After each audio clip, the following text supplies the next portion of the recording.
Ma-energize. Praise the Lord! Amen! Amen! You are victorious. Can you tell your neighbor? I am glad you are here. I am glad you are here. Amen? I am glad you are here. Amen. Who are we all excited to hear what we need to hear from the Lord today? I hope we're all prepared on what God has to prepare, on what God has to say to us this afternoon. So, before we start, I request everyone to please stand and read this verse with me in James 1, verse 2 to 4. It says, "Consider it pure joy, my brothers and sisters, whenever you face trials of many kinds, because you know that the testing of your faith produces perseverance. Let perseverance finish its work so that you may be mature and complete, not lacking anything." May God bless the reading of His Word. We can all sit and let us pray. Father God in heaven, Lord, you are good, you are faithful, Lord, in our lives, oh God. Thank you, Lord, hallelujah, for the opportunity, Lord. We always consider it as an opportunity, Lord, to sing for you, to lift up your name, oh God, to exalt your name, oh Lord, on high, oh God, hallelujah. And it's another opportunity, Lord, to hear your word, oh God, this afternoon. Father, I pray, oh God, that you will give us, Lord, receptive hearts, a heart, Lord, that's soft, a lending ears, Lord, for you, oh God, hallelujah. And a heart, Lord, ready, Lord, to be ready, Lord, that the seed of your word be planted on it, Lord. Amen. And I pray, oh God, in the name of Jesus, that your word, oh Lord, will not return to you void, oh God. Amen. It will never be in vain, Lord, but instead, Lord, it will accomplish, Lord, its purpose in the lives of your people this afternoon. Thank you, Father, be in the midst of us, Lord. Hide your servant, myself, Lord, behind your wings, oh God. Let every word that I speak be the only word that you wanted your people to hear this afternoon, oh God. Thank you, Jesus. And thank you, Lord, for this afternoon. We expect so much of you, oh Lord. Hallelujah. We have an expectant heart of your working this afternoon, Lord. In Jesus' name we pray. Amen. Amen and amen. Amen. So the book of James, when we look at the book of James, it's if we read the whole book, it's a bit like Proverbs in the Old Testament na merong New Testament clothes. So if you read the whole book of James, it's a book of Proverbs dressed up in a New Testament clothes. Its consistent focus is practical actions in the life of a Christian. So, the book of James mirrors the wisdom literature of Old Testament, encouraging God's people to act like God's people. If you read the book of James, it's encouraging people, me and you, to act, to live, and to decide as God's people, like God's people. So, the book gives direct commands to pursue a life of holiness. And it makes no excuse sa mga hindi nakakaabot dun sa standards. The book of James will always warn you if you are not doing what you are ought to do. Amen? For James, a faith that does not produce real life change is a faith that is worthless. I will say it again. A faith that does not produce a real life change is a faith that is worthless. Diba? You can see also in James 2:7 that faith without action is dead. Amen. So I was contemplating, nung binigay ni Pastor sa akin yung assignment today, I'm still shivering. Praise the Lord. So, joy. When I was contemplating, Lord, what would your people want to hear tonight? This afternoon? What do we need, Lord, as your people? What do we need? And the Lord just allowed me to hear one word. And that word is joy. When we were praying today, Pastor also asked, are you joyful? Are you all glad? So, praise the Lord. Let us, what could be the message of the Lord surrounding joy this afternoon? Sabi dyan, joy. Oh. Consider it pure joy, my brothers and sisters, when you face trials. Hala ka, ironic ba? When the verse says, consider it pure joy, I should feel joy whenever I face trials of many kinds. It's difficult enough to feel joyful, but the Lord commanded it to be pure. Diba? I was contemplating, Lord, ano kaya? Ano gusto mo mana? It's hard enough. Ironic ba na, bakit gusto ni Lord na maging joyful ako kahit madami akong trials? And hindi lang joyful, but He wants me to have pure joy. Amen? So, Webster or Google says, a joy is emotions evoked by well-being, success, or by possessing one's desire, or delight. You are delighted. Diba? Kaya siguro ang pangalan ko Aryan Joy kasi my parents were delighted when I was born. Diba? Kaya siguro gano'n din ang naramdaman ng parents ni Manang Roxy kasi Roxanne Joy din siya. Pati si Marisa Joy, gano'n din ang naramdaman. Diba?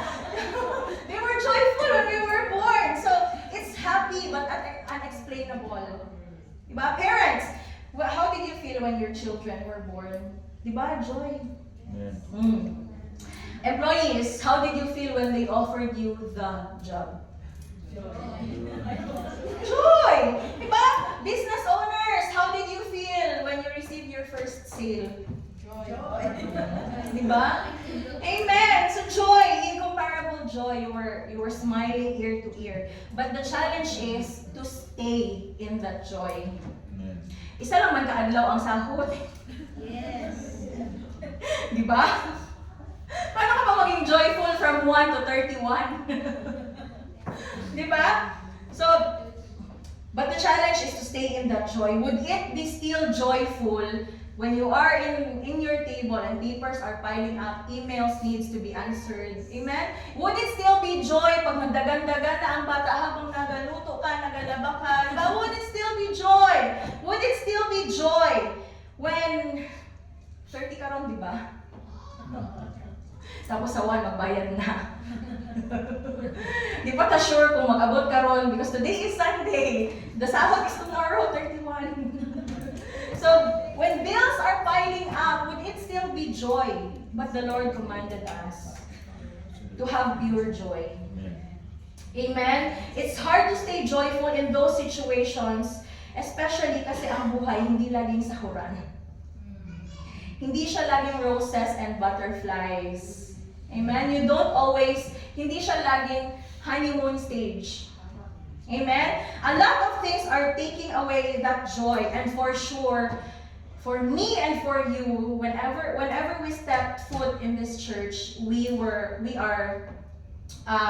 holding on to the things that takes us out from our joy.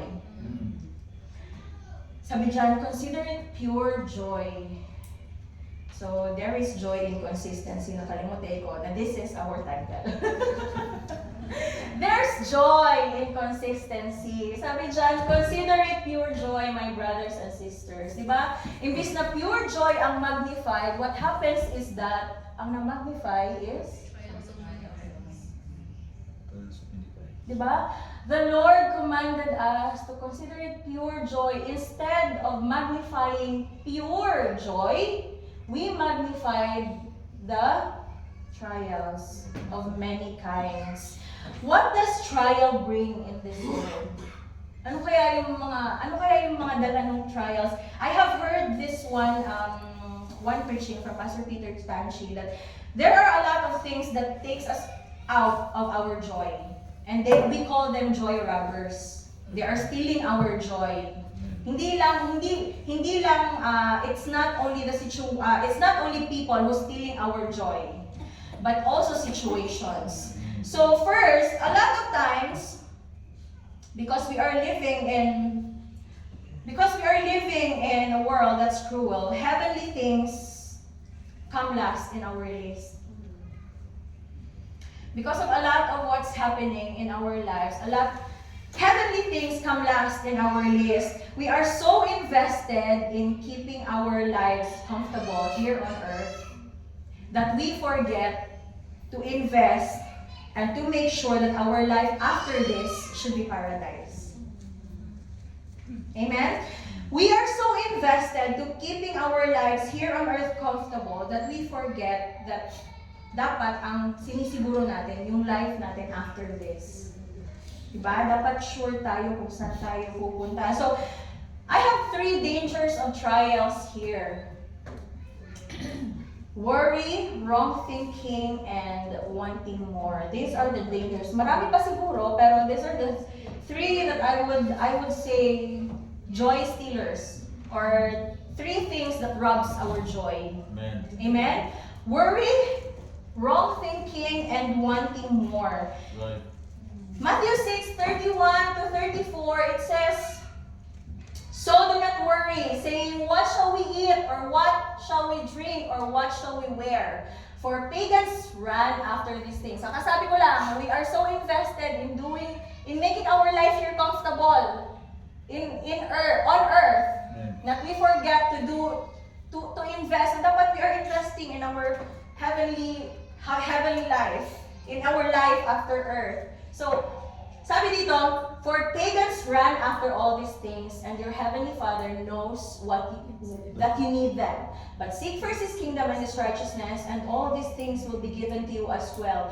Therefore, do not worry about tomorrow, for tomorrow will worry about itself. Each day has enough trouble of its own. Amen? In verse 31, it says, "So do not worry." For sure.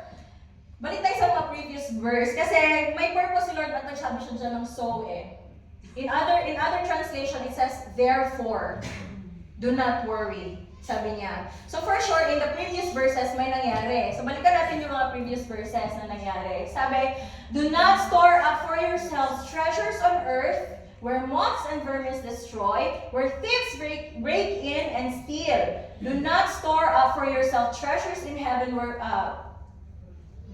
Naulit siya. Sorry. "For where your treasure is, there your heart will be also." In verse 24, it says, "No one can serve 2 masters. Either you will hate the one or love the other, or you will be devoted to the one and despise the other.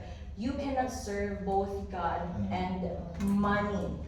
We are so worried in making money. We are so worried in storing up treasures here on earth that will not take long, by the way.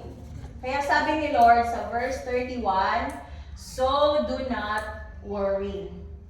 Amen. In 25, sabi din, "Therefore I tell you, do not worry about your life." Amen? Do not worry about your life. So meron tayong baon na do not worry, breakfast, lunch, and dinner. In verse 25, verse 31, and verse 34. Amen. Do not worry. Amen? Nasa lunch na kayo ngayon. Anong oras na ba? Do not worry. Sabi mo katabi mo, do not worry.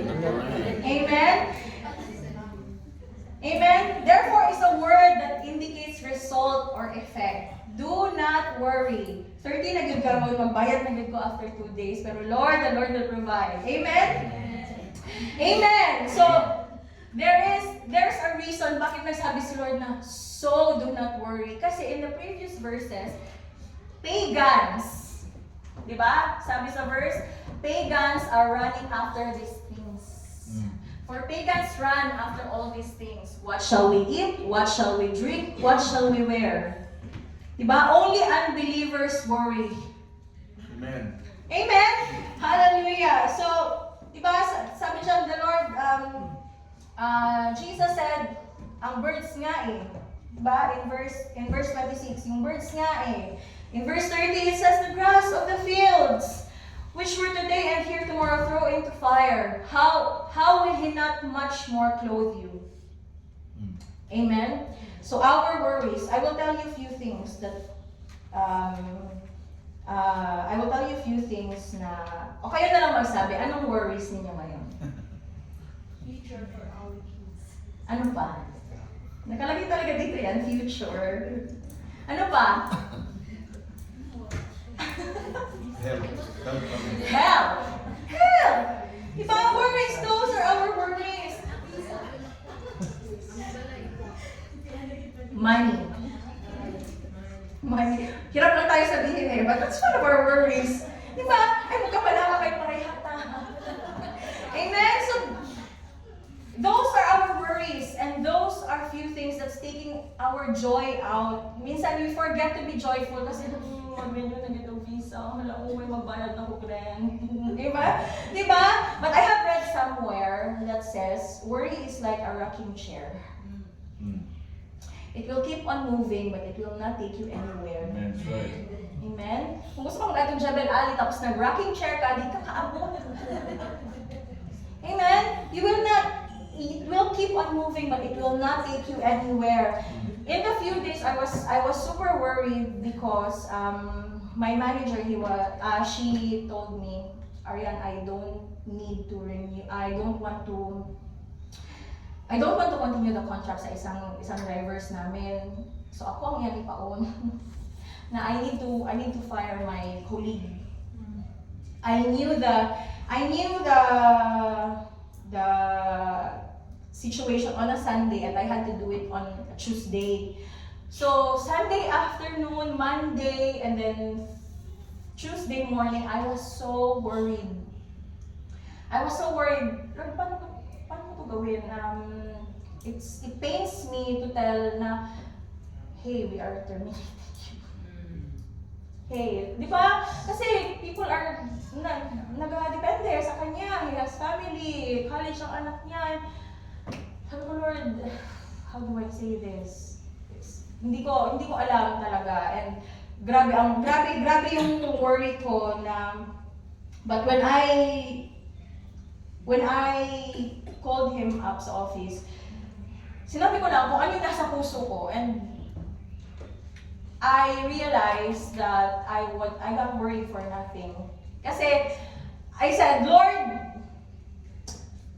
kung hindi ka sa akin mag-work ka sa heart niya.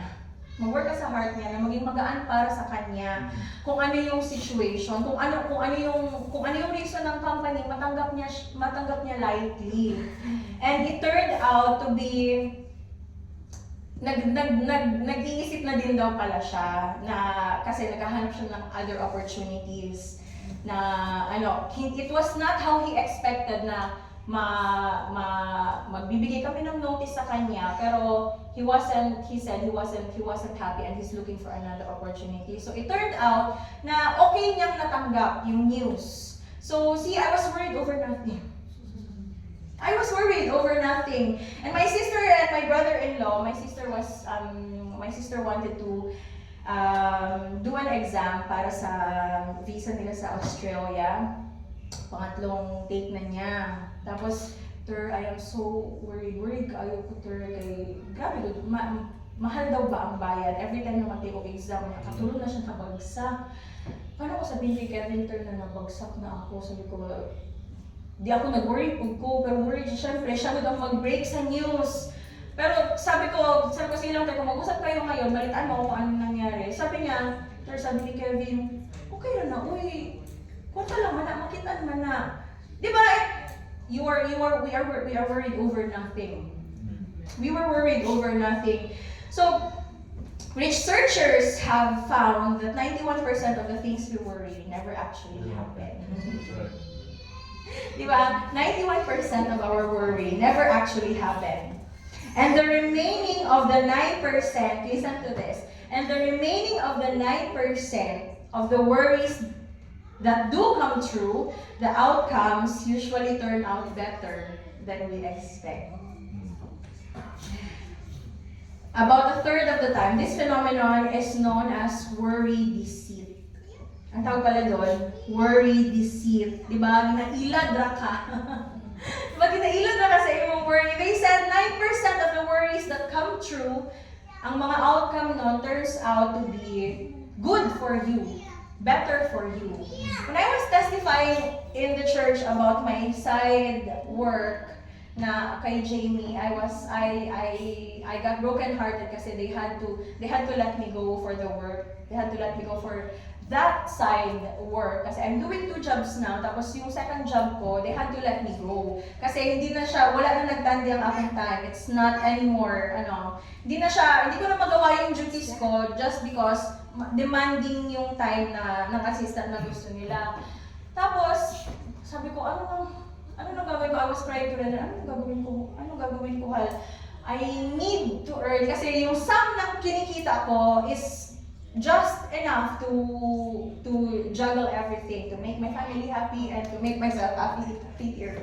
So, pag nawala yun, paano na? So, I was so broken-hearted and I wanted to find another job. Pero it turned out na when they had to let me go 3 weeks after, someone had called me up and they offered me another job to work for them, and it was better than what the job had to, yung side job na kailangan nilang tinanggal ako. After 3 weeks, it turned out to be better than what happened. So I was so worried for 3 weeks na, di ba, pero hindi lang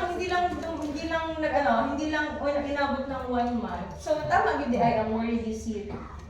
The 9% of your worries that do come true, they turned out to be better. The outcome is always better than what you expect. So why worry? Why worry? Amen? So sabi,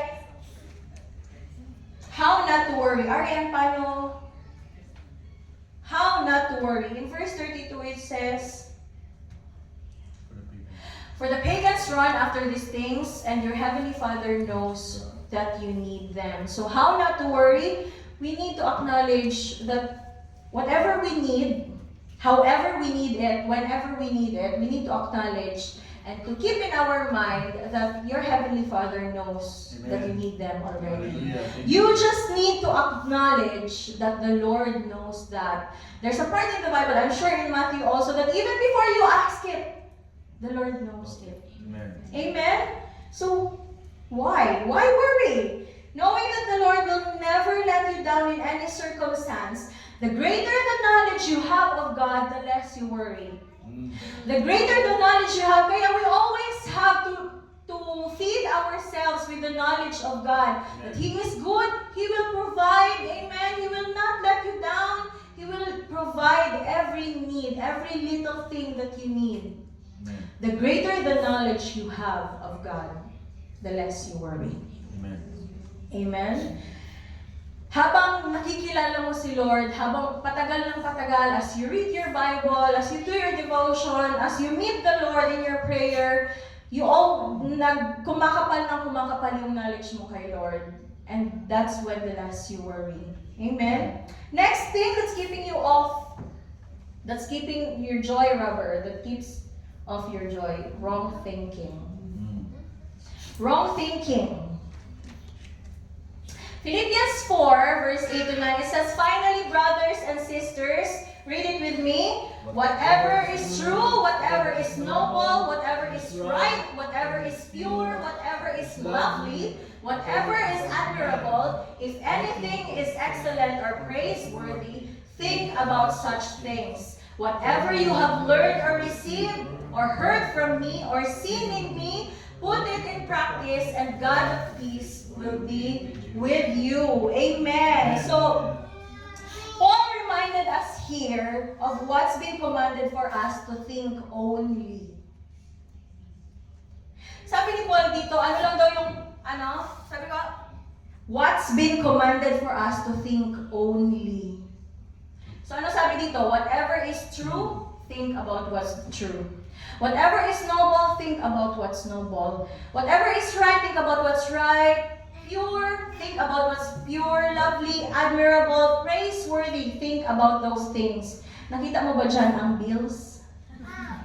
Wala, no? It's not there.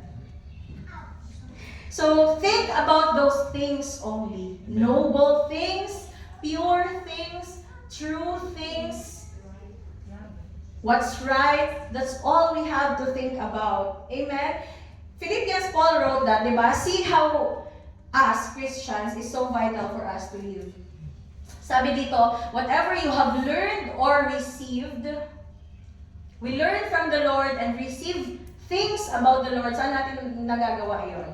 From preaching, from Bible study, di ba? We hear word. We hear the word of God. We hear, and yun yung nag-fuel sa atin ang knowledge natin kay Lord. And whatever you have seen in me. Sabi niya, Paul, as Christians, we are called not only to fuel ourselves with the knowledge of God, but also to live as an example. Just like Paul, when he said there, whatever you had heard from me or seen in me. So the same is true with us. Tayo, whatever we have learned or received in our Bible study, in our powerhouse, that's where we do the learning and receiving in Bible study in our powerhouse. But seeing it, kung ano yung na-receive natin at natutunan natin, they see it as how we live our lives.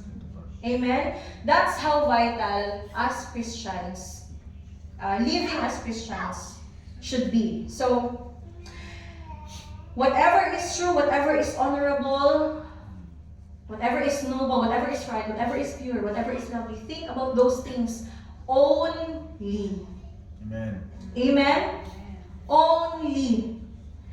Hallelujah. So you don't want to be surrounded by people who's looking at a glass. Ay, sorry, hindi siya klaro. You don't want to be surrounded by people who's looking at the glass half empty rather than it's half full. Amen? How do you see the glass?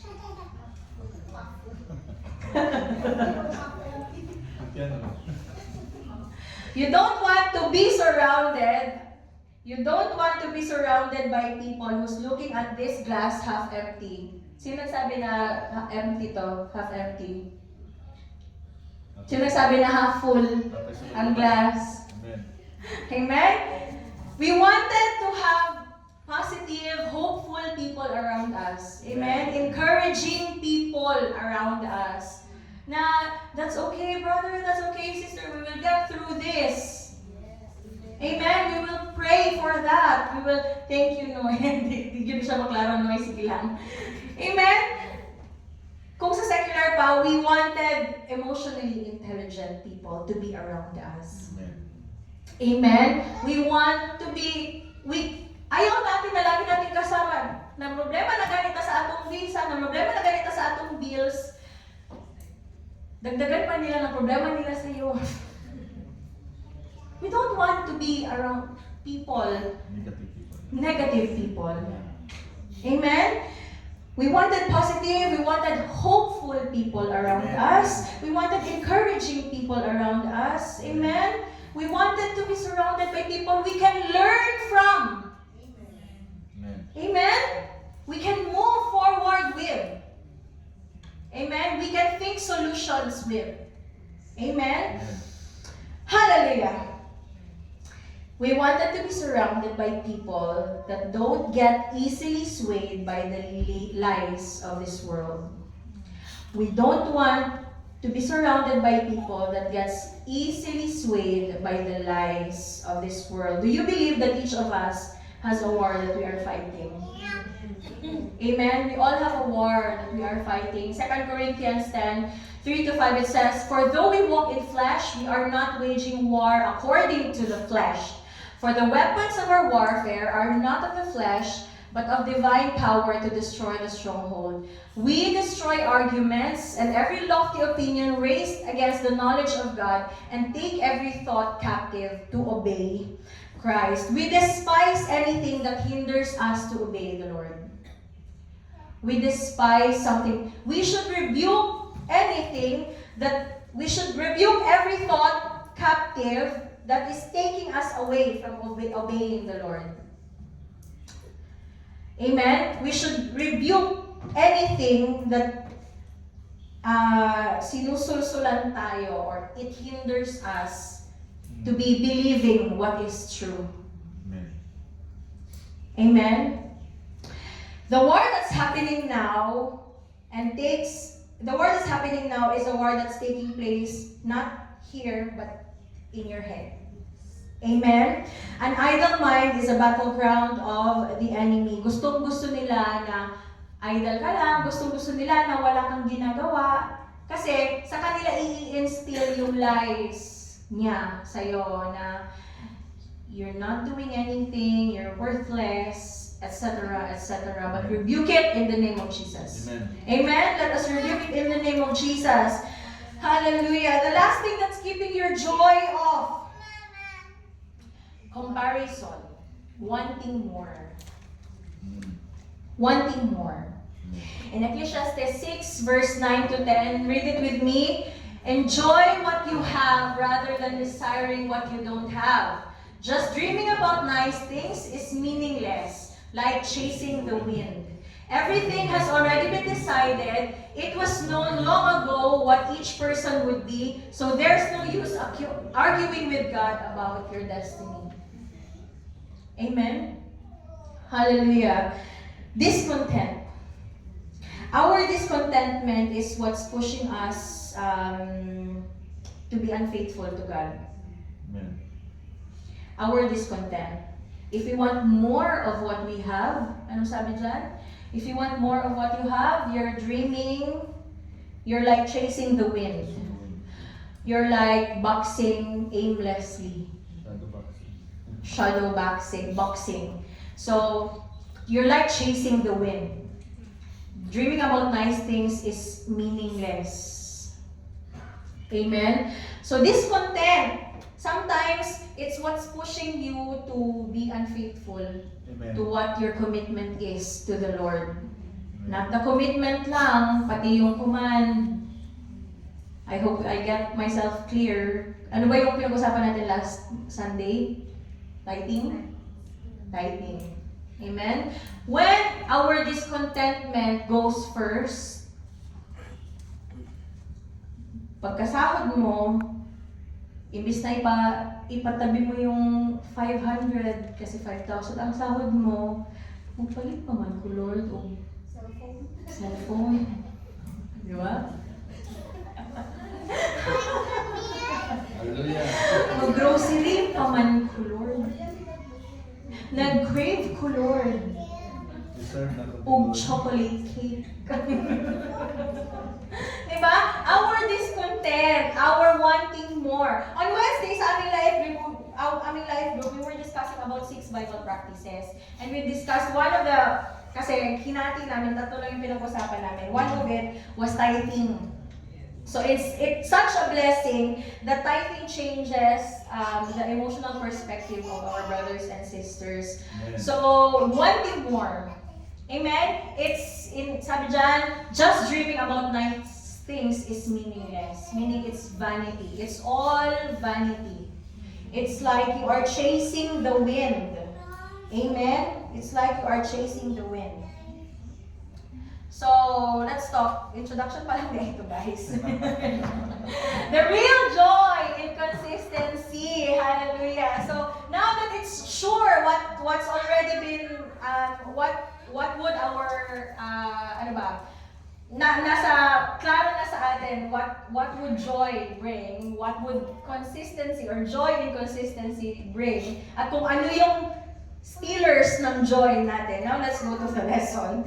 So today, stay in your joy. Persevere in your joy. Kasi, sabi dyan, di ba, consider it pure joy because you know that the testing of your faith produces perseverance. In James 1 verse 12,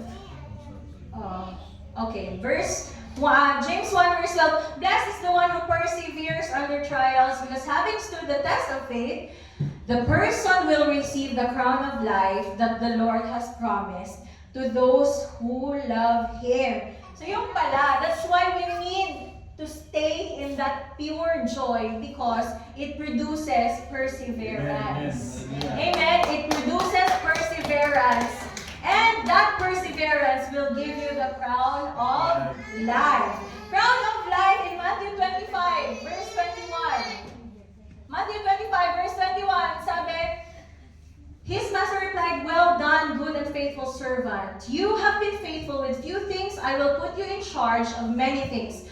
Come and share your master's happiness." So that crown of life, that's what we're after. Yun yung hinahabol natin. Amen? Yun yung gusto natin magkaroon. The crown of life that says, "Well done, good and faithful servant." Amen? Persevere. Persevere in your, stay joyful in your circumstance, in the trials of many kinds. Amen? Stay joyful. Amen? Being invited by the Lord to share His happiness. Sabi, come and share your master's happiness. It's a different level of joy. Amen? To be invited by the Lord for His happiness. Paul wanted the crown of life so bad, kaya sabi niya sa 1 Corinthians 9, di ba? "Do you not know that in a race all the runners run, but only one gets the prize? Run in such a way as to get the prize. Everyone who competes the game goes into strict training." Kaya tinrain ni Paul ng bonggang-bongga yung sarili niya because he wanted the crown of life. Amen. Amen? And as we live here on earth, ito din yung training natin. Amen? The church, we are just here to remind of how we live, and it's for us to decide that I wanted to live a strict training. Amen? Wala man tagikuralan. Amen? We were not, you don't have it. We were just warned. We are always warned because everyone, just like Paul, we wanted a crown of life that says, "Well done, good and faithful servant." Amen? Hallelujah. So, if you ever think that there's nothing for you, church, you are mistaken. If it's questionable for you to stay joyful, even when you are being tried and tested, you are mistaken, church. So, Matthew 5:12. Matthew 5:12. "Rejoice and be glad, because great is your reward in heaven. For in the same way they persecuted the prophets who were before you." So, rejoice and be glad. The verse says, rejoice and be glad. Stay joyful. Other term for joyful, rejoice and be glad, because great is your reward in heaven. Persevere despite the persecution. Amen? We persevere despite the persecution. Hebrews 10:32-35, it says, "Remember those earlier days that you had received the light when you endured the great conflict of suffering." In verse 35, it says, "Do not throw away your confidence, because it will be richly rewarded." Amen? Can you tell your neighbor, you will be rewarded. You will be rewarded, bro. You will be rewarded. When you persevere, you will be rewarded. Amen? Hallelujah. Sa tanan kalisod, you will be rewarded. Amen? Great is you will be richly rewarded. Hallelujah. Hebrews 12. 7-11. Can everybody read? Mabasa niyo po ba? Hebrews 7-11 says, "Endure hardship as discipline. God is treating you as His children. For what children are not disciplined by their father?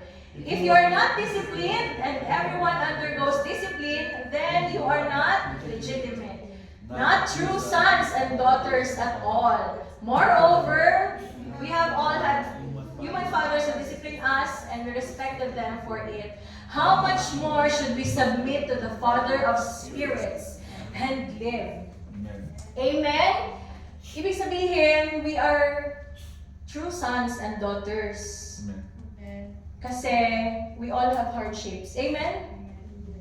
Amen. Amen. That's our assurance that we are sons and daughters of God, because we all have hardships. And verse 10, "They disciplined us for a little while as they thought best, but God disciplines us for our good, in order that we may share His holiness.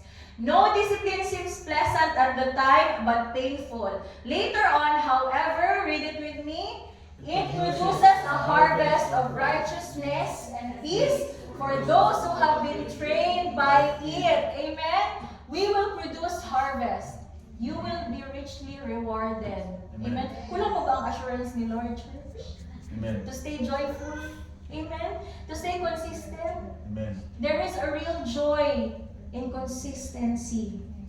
Amen. If we stay in the Lord, you will be richly rewarded. Amen. You will harvest righteousness. Amen. Great is your reward in heaven. And this is the sweetest part of it. Hallelujah. The sweetest part of it, in verse 4, it says, let perseverance finish its work, so that you may be mature, complete, and not lacking anything. Hallelujah. Stay in your joy. Bakit? Because you will be matured, you will be complete, and you will never need. You will never be in need. Hallelujah. The real joy in consistency, to stay in the Lord, maturity. 1 Corinthians 2 verse 6, yet I am among mature believers. I do speak with words of wisdom, but not the kind of wisdom that belongs to this world, or to the rulers of this world, who will soon be forgotten. Amen. You will be matured. The understanding, when you stay consistent and joyful in the Lord, you will be matured. The understanding you have on why, bakit ako may trials ngayon. The understanding kung paano pinapalawak ni Lord yung pag-iisip mo. Amen? Kung paano tinatanggal unti-unti ni Lord yung wrong thinking mo. Amen? Kung paano unti-unting winawala ni Lord yung worry mo. Amen? Kung paano ka from glory to glory, the Lord is making you contented, just like Paul. So, you will be matured. The maturity that you have.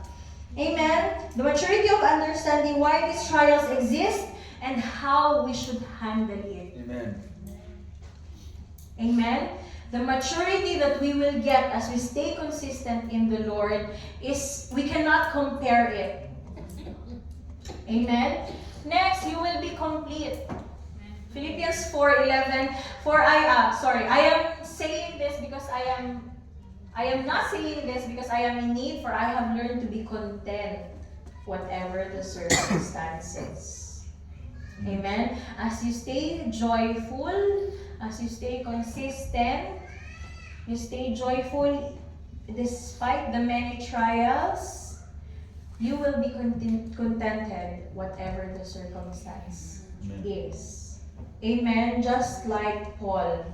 His perspective, ang perspective ni Paul sa contentment, sabi niya sa Philippians verse 4:11, not that I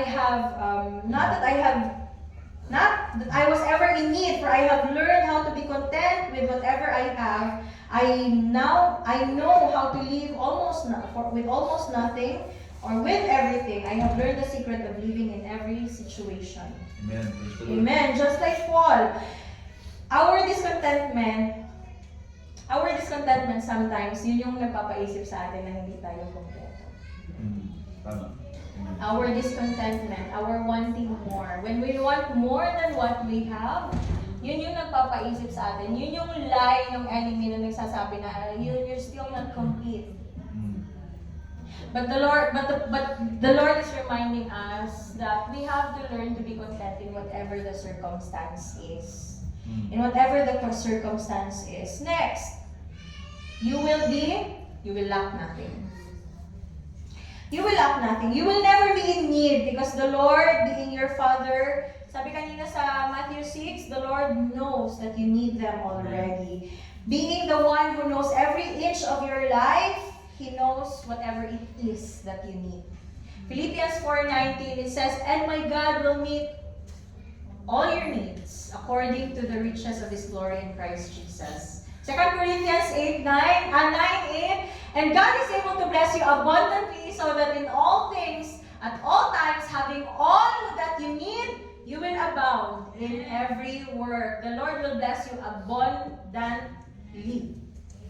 Amen? So you will be matured, you will be complete, and you will never be in need. So if in the back of your mind you still need that rent, remember that the Lord will meet all your needs. Amen. Amen? If in the back of your mind, you still need to meet that deadline, amen? The Lord will meet all your needs. Hallelujah. In Matthew 6:32 kanina, the Lord knows that you need it. So do not worry. That's right. And don't complain. And don't fret. Because you will not stay in that situation. That's right. Hallelujah. You will always move forward in the Lord. Hallelujah. You will always move forward. So stay in your joy. Joy in serving. Joy in your commitment. Joy in coming to church. Stay joyful in your ministry. Stay joyful even if you're being imprisoned of any life prison. Stay joyful even if you are nakagapos ka from something. Stay joyful. Because even Paul, when he was in prison, he was joyfully singing for the Lord. Amen? He was joyfully singing for the Lord. Decide to be consistent in that joy. Hallelujah. Kahit anong suliranin, kahit anong pagsubok, kahit anong hirap, be joyful. Can you tell your neighbor, be joyful? Be joyful. Hallelujah. It will never be in vain. 1 Corinthians 15:58, diba? Sabi, therefore be steadfast and immovable. 1 Corinthians 15:58 sabi, be steadfast and immovable. Bisag kung sa ilabay sa ako, Lord, diri lang yun ko. Diri lang ko, Lord. whatever you throw at me, I will be immovable here. Hallelujah. Knowing that your labor in the Lord is not in vain. Knowing that your labor in the Lord is not in vain. And nothing explains the joy in consistency better than this in verse 4. Sabi nito, ito yung pinakamagandang version ng James 1 verse 4 na nabasa ko. It says, and then as your endurance grow even stronger, it will release perfection into every part of your being until there is nothing missing and nothing lacking. Amen. Hallelujah. Sabi, but let the patience have its work. The patience, the perseverance, yung pagtitiis mo, amen, let it do its work sa buhay mo. Amen. Amen? Yung pagiging steadfast mo, yung pagiging immovable mo, let it do its work. Hayaan mo lang siya to do miracles in your life. Amen? Because it says it will release perfection into every part of your being. Amen? Mapaperfect mo na siya once na nandyan na yung trial, ay alam mo na kung paano to. Na-perfect na ni Lord kung paano ko to i-handle. Natulungan na ako ni Lord kung paano to i-handle. Amen? As our endurance and steadfastness and our consistency gets stronger and stronger, it will release perfection in your life as if nothing has been broken. Amen. As if hindi ka lang nasaktan.